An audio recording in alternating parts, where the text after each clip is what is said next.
রাজ্য জুড়ে সাংবাদিক মার খাচ্ছে, তার জন্য একটা চিঠি দিলাম যাতে একটা আইন যাতে একটা হয়, যাতে আমরা সেফ থাকতে পারি, নির্ভয় না, আইন তো আছে। এর আগে কোন মুখ্যমন্ত্রী গেছিল নাকি হসপিটাল দেখতে? একদমই না, গ্রেফতার হয়েছিল নাকি? একদমই না। কতবার মার খেয়েছেন আপনারা? 2023 সালে কোন বিগত সরকার কি ব্যবস্থা নিয়েছে?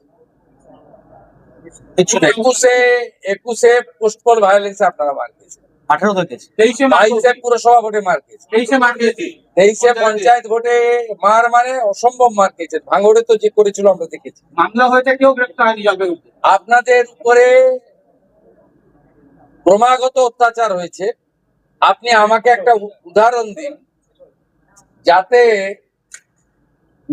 রাজ্যের মুখ্যমন্ত্রী আক্রান্ত সাংবাদিকদের পাশে দাঁড়িয়েছেন, দেখতে গেছেন অধিক রাত্রে। নেই। সরকারি হসপিটালে চিকিৎসা দেওয়া হয়েছে।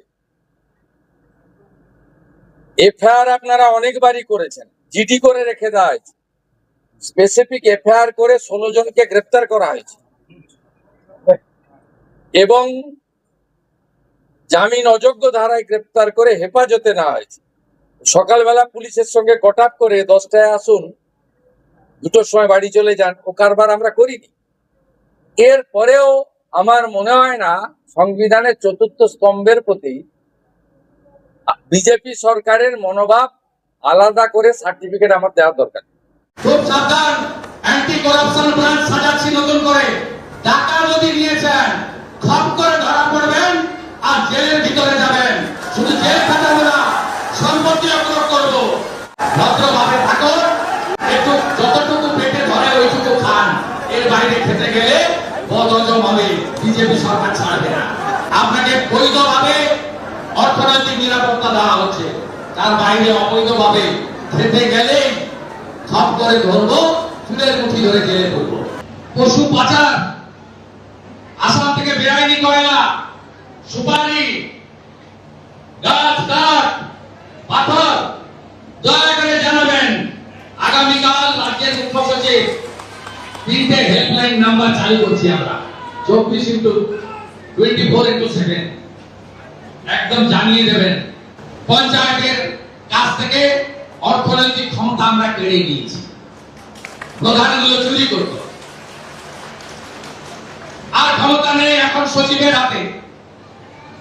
গ্রাম সংসদ সভা ডাকতো না, স্কিম তুলতো না, সেটা ডাকার পর আধিকারিকদের বিল এনে আমরা দিয়ে দিয়েছি। আপনাদের কোনো চিন্তা নেই, সংকল্পপত্রে যা যা বলেছি সব আমরা করব।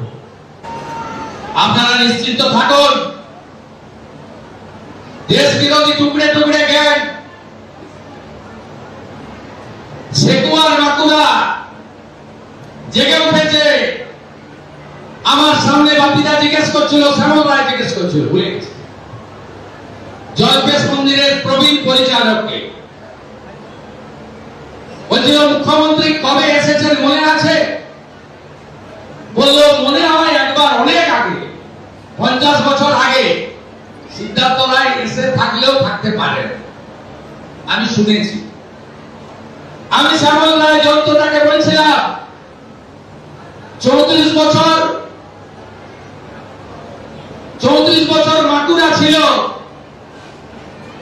অর্থাৎ যাদের বাড়িতে আপনারা নেতাজি, স্বামী বিবেকানন্দ, ঠাকুর পঞ্চানন বর্মা, এদের ছবি পাবেন না।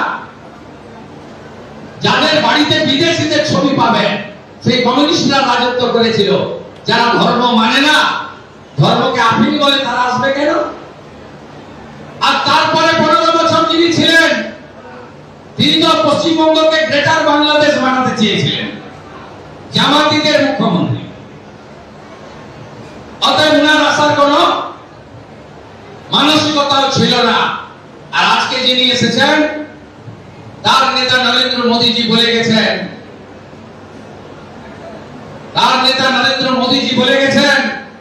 বিকাশ भी होगा, বিরাসত भी होगा।